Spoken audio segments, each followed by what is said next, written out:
Hey guys, greetings. Welcome back to the channel. And a big hello from China, where I am based. I've been living here a long time. And if you're interested in China, look through my video catalog because you're going to see a lot of travel videos and unique looks, insights, just various things related to China that you will not find pretty much anywhere else on the tube. So there you go. Well, in this video, I want to talk about something that I've mentioned before, but I just want to kind of take a little bit of a deeper dive into it. And that is how China has changed. Just for a little background about me, I first came to China in 2007 and I was here until 2011. Now, I'm going to be sharing a video clip of a professional guy who's quite, he's quite successful. I'm going to share a video clip of him. He was in China roughly the same time. I think he was in China from 2006, which is like a year before me, until 2014. So he stayed a few years after I left. So he was in China for a pretty long time. And there was a lot of overlap. Like the majority of time that he was there the entire time I was there. So we saw and experienced, of course, I don't know the guy, but we saw and experienced a lot of the same things. And he articulates the changes that happened in China that those of us who were there, we know it. It's very clear. There's no question about it. But he articulates it in a very good way that I wanted to share with you guys. So from my point of view, and what I've mentioned on the channel before, is that I call those years, just maybe even before that and right up until right around 2014 or something, just like the early 2000s up until maybe 2013, 2014, sometime roughly around there, I consider that China's modern day golden age. There was a feeling of optimism in the air. Chinese people were super friendly. They were so curious about the world. They loved meeting foreign friends. It was an amazing place to be. And I'm so grateful that I got to experience that time in China's development and their recent history because it was amazing. And I tell people at that time, China was the coolest place on earth. It was the place to be. It was the most fun. It was the most vibrant. The people were the friendliest anywhere in the world. So I left China in 2011. Fast forward a few years, I came back in 2017, and it didn't take me long to notice that there was a palpable change in the air. People were still friendly, but they were a lot more focused on things from a nationalistic point of view. Their comments, like when they would ask me where I'm from, I would tell them I'm from the US. In the past, they would say things like, "Oh, that's cool. I would really love to travel there." But then when I came back, I noticed that's not how it was anymore. Most people would have some kind of comment like, "Oh, America, that's so dangerous there." Or they would just go silent for a few seconds and then they'd come up with something like, America. Oh, America's very strong." But there wasn't any of that kind of curiosity like before. And there was just a noticeable change in the air. So before I go on any further, I'm going to play this clip of Erik Bethel. Now, who is this guy? He was the former director of the World Bank. He's a very accomplished business finance professional. He was nominated as the U.S. ambassador to Panama. He's been around. He's very intelligent. He lived in China for like 8 years or so, roughly, I believe. And I just want you to listen to the things that I'm telling you all and that I've been telling you all. I want you to hear it in his words and hear about what he saw through his own eyes. So please just listen carefully to what he says. I think you're going to find it very interesting. Hey guys, 你对汉语感兴趣吗? Do you know what I just said there? I just asked you if you were interested in Chinese. Perhaps you were like one of so many who always said that they wanted to learn a foreign language. How many times have you heard or said that, but there was never any real follow-through? Well, there's no better time than today to get started. If you want to learn a foreign language, then I would highly suggest considering learning Chinese. There are Chinese speakers all over the globe, so your chances to put it to use will be readily available. I have partnered with the team at Excel Mandarin, and I encourage you to go check them out. They have a wide variety of courses, small class sizes, 24/7 support, and a comprehensive website full of resources that will help you in your Mandarin journey. Also, their teachers are native Chinese speakers, so you can be sure that you are learning authentic Chinese and will be able to speak with confidence. Contact them now and set up your free trial lesson. Completely free, no strings attached. You can contact them by phone or email, all links below. Oh yeah, and I almost forgot the most important part. Be sure to tell them that Mr. Chopsticks sent you. Okay, now back to the video. While I was there, I was awestruck by what I saw. There was so much going on in China. It was so interesting. It was so different. And I thought China's going to develop along the same glide path as South Korea or Japan, just 10 times bigger. And I stayed there. But while I was there, I started noticing an inflection point, right? I saw the pendulum was moving a little bit slowly towards, in China generally, with respect to America, sort of antagonistic. And I started watching that happen in slow motion. Erik, was that like ethno-nationalism bubbling up, or was that just pure combative negotiations with other side? Like, what do you mean exactly as you saw that pendulum moving? I think it's a combination of things. There is a sense of ethno-nationalism, and that's been inculcated in the schooling from day one. And Yes. I think that the popular narrative in China is that, we, China, were once ahead of the world in everything. We were the most sophisticated, the most advanced, the highest GDP in the world. And then through a series of unfortunate events at,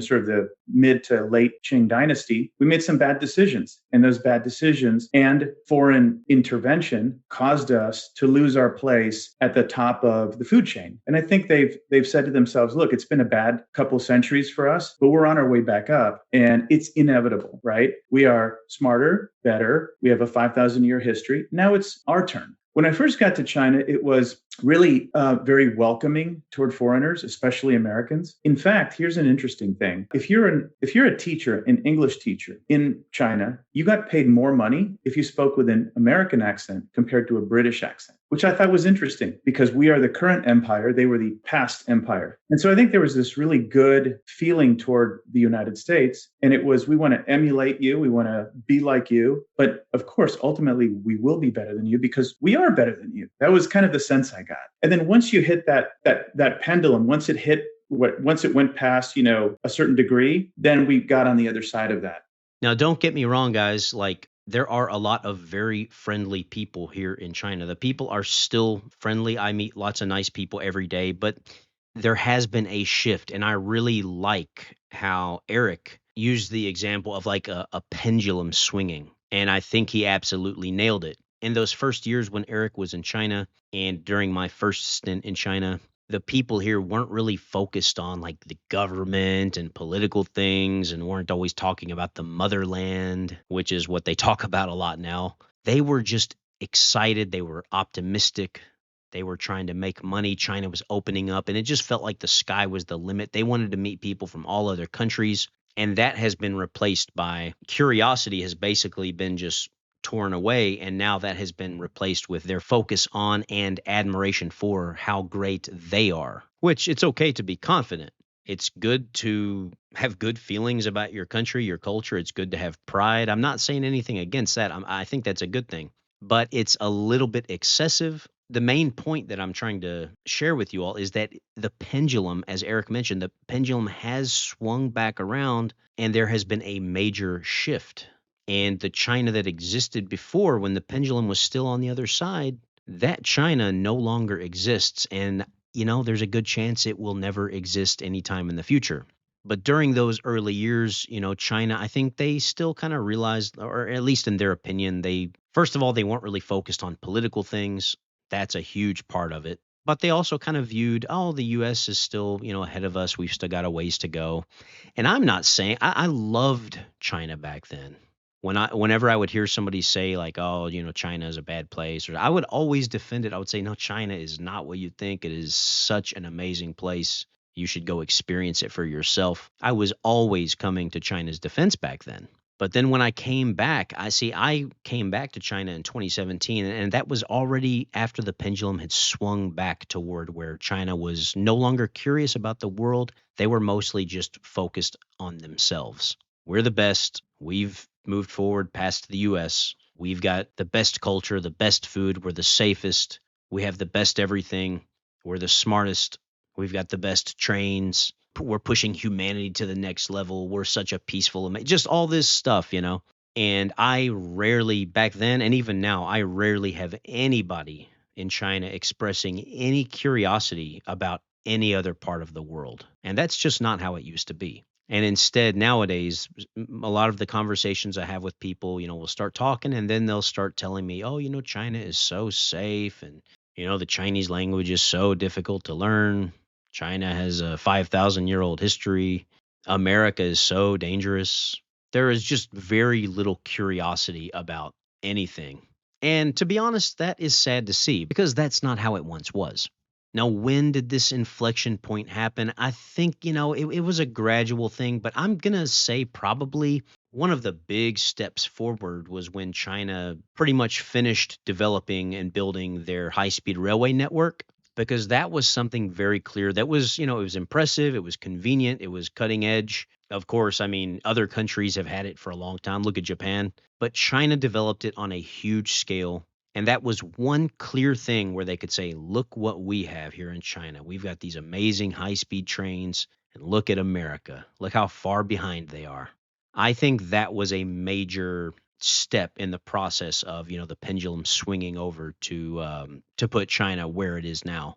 And then besides that, they've clamped down on the internet so much where, people in China, when they see anything about the US, it's just pretty much about shootings. It's about homeless people. It's about drug issues. They see a very one-sided and carefully crafted narrative and representation of what America, quote unquote, is, even though that absolutely does not reflect reality. Of course, I mean, yeah, the U.S. has got their problems, but every country has their problems. And in terms of countries around the world, the U.S. is doing overall pretty damn well. If you don't think so, get out and travel a little bit. People in the U.S. they typically don't know much about the outside world. They've never been anywhere, and they've just had it so good for so long that they are getting spoiled. And again, I'm not saying there aren't completely understandable gripes and things that need to be improved. Trust me, I know absolutely there are. But when you've got people out there trying to make it sound like, oh, the U.S. is just the worst place. I mean, this is complete and utter nonsense. Fact is, most people in the U.S. don't know how good they've got it. So I just wanted to share this with you all because I found this really, really interesting. Hearing somebody like this guy who is a professional, he's held some high positions. I mean, heck, he was nominated to be a U.S. ambassador, but he did have all those years in China and he knows what he's talking about. He lived it. And before I close out, there was another video that I saw recently by a guy who's got a channel called Viewpoint Abroad. Now, this guy's been in China for a long time as well, and he recently released a video, I'll show you a picture of it right here, where he also talked about this very topic, about how China has changed from what it used to be. He went through all the things that I just mentioned, and he also talked about how just not too long ago, he was out, and I think he said he was taking a picture of his meal, which, is what people do. They want to show everybody what they're eating. In China, that's a thing. You got to do it. When you look at WeChat, everybody's putting pictures of what they're eating. I even do it as well. But he was doing that, and then somebody apparently reported him as a potential spy.